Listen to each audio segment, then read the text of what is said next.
మీ మోకాల నొప్పులకు ఎటువంటి సర్జరీ లేకుండా ఎపియాన్ పెయిన్ క్లినిక్ అందిస్తున్న అత్యాధునిక చికిత్స. నమస్తే, నేను విజయ్.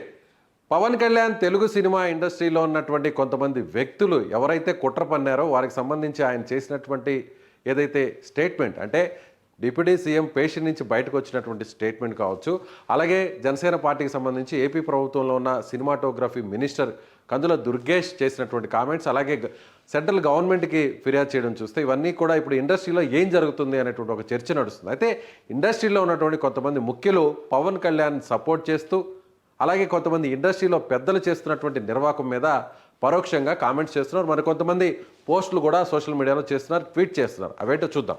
ముందుగా పవన్ కళ్యాణ్ గారు ఏదైతే లెటర్ రిలీజ్ చేశారో ఆ లెటర్ రిలీజ్ చేసిన వెంటనే ప్రొడ్యూసర్ నాగవంశీ, సితారా ఎంటర్టైన్మెంట్ సంబంధించినటువంటి ప్రొడ్యూసర్గా ఉన్న నాగవంశీ గారు ఆయన వెంటనే రియాక్ట్ అయ్యారు.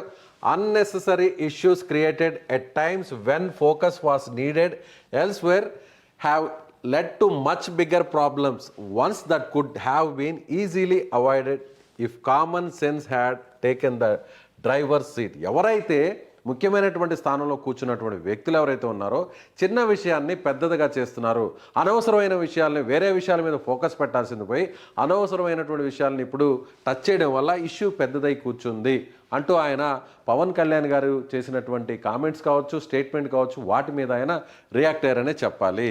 సో ఇక్కడ చూసినట్లయితే నాగవంశీ గారు ఇష్యూ కూడా ఉంది. ఎందుకంటే ఇండస్ట్రీ నుంచి కొంతమంది చెప్తున్న మాట ఏంటంటే, ఏదైతే సితారా ఎంటర్టైన్మెంట్స్కి సంబంధించి అలాగే హరిహర వీరమల్లు సినిమాకి సంబంధించినటువంటి ప్రొడ్యూసర్ మధ్య కొన్ని చర్చలు జరిగాయి. సో సినిమాని వీళ్ళు తీసుకొని ప్రమోషన్ చేసి మార్కెటింగ్ చేసుకోవాలనేటువంటి ఆలోచన జరుగుతున్న ప్రమేయంలో కొంతమంది ఆ నలుగురు వ్యక్తులు వచ్చి దీన్ని అడ్డుకోవడం కోసమే థియేటర్లను బంద్ చేయాలనేటువంటి పిలుపునిచ్చారనేటువంటి ఒక చర్చ కూడా ఇంటర్నల్గా నడుస్తుంది. ఎస్, మరొక ట్వీట్ చూద్దాం. బన్నీవాస్, సినిమాకి సంబంధించినటువంటి మరో నిర్మాతగా ఉన్న బన్నీవాస్, ఈయన కూడా ట్వీట్ చేశారు వెంటనే. సినిమా ఇండస్ట్రీలో రాజకీయాలు చాలా సైలెంట్గా ఉంటాయి, అలాగే చాలా లోతుగానూ ఉంటాయి. రాజకీయాల రొచ్చులో ఇండస్ట్రీ నలుగుతుంది అనేది ఇప్పటికైనా సరే ప్రొడ్యూసర్స్ కానీ, డిస్ట్రిబ్యూటర్స్ కానీ, ఎగ్జిబిటర్స్ కానీ గ్రహించాలి. అంటే సినిమాలో రాజకీయాలు నడుస్తున్నాయి, సినిమా ఇండస్ట్రీలో చాలా సైలెంట్గా లోతుగాను ఈ రాజకీయాలు ఉంటాయనేటువంటి విషయాన్ని ఆయన చాలా ఓపెన్గా ప్రొడ్యూసరే చెప్పారు. అదేవిధంగా ఇలాంటి సినిమా ఇండస్ట్రీ నుంచి వెళ్ళి ఒకరు డిప్యూటీ సీఎం అయిన వాళ్ళనే మనం ఇరిటేట్ చేశామంటే మన యూనిటీ ఎలా ఉంది అనేది ప్రశ్నించుకోవాల్సినటువంటి సమయం వచ్చింది అంటూ కూడా ఆయన చెప్పారు.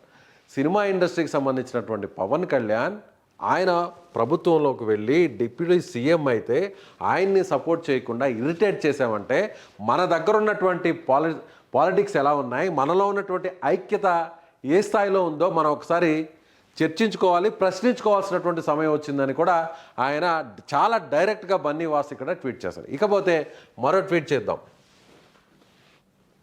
ఎస్, బండ్ల గణేష్ గురించి మనం ప్రత్యేకంగా చెప్పాల్సిన అవసరం లేదు. ఆయన ఒక పొలిటీషియన్గాను ఉన్నారు, అదేవిధంగా మరీ ముఖ్యంగా పవన్ కళ్యాణ్కి వీర విధేయుడిగా, శిష్యుడిగా చెప్తుంటారు. పవన్ కళ్యాణ్ నా దేవుడు పవన్ కళ్యాణ్ అని పదే పదే చెప్తుంటారు బండ్ల గణేష్. ఆయన కూడా ఏం ట్వీట్ చేశారో చూద్దాం.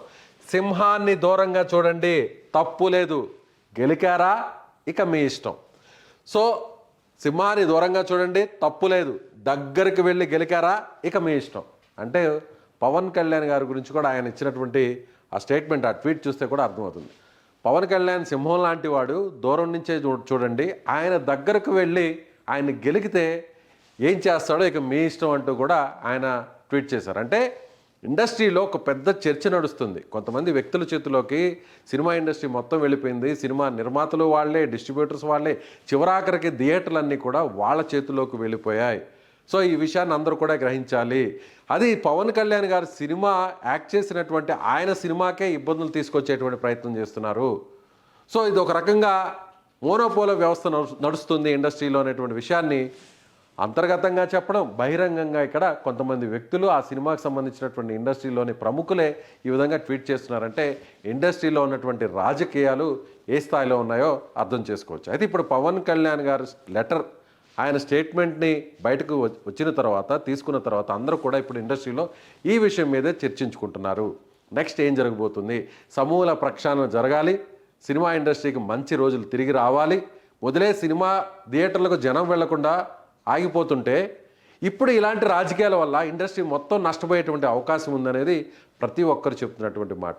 మరి చూద్దాం పవన్ కళ్యాణ్ గారికి మిగిలినటువంటి సినిమా నిర్మాతలు కావచ్చు, దర్శకులు కావచ్చు, నటులు కావచ్చు, హీరోలు కావచ్చు, వీరందరూ కూడా ఎలాంటి సపోర్ట్ ఇవ్వబోతున్నారు, అసలు ఇండస్ట్రీలో ఎలాంటి మార్పులు జరగబోతున్నాయి, పవన్ కళ్యాణ్ గారు ఏం చేయబోతున్నారు అనేది కూడా మరికొన్ని రోజుల్లో మనం చూడాల్సినటువంటి పరిస్థితి. Thank you so much.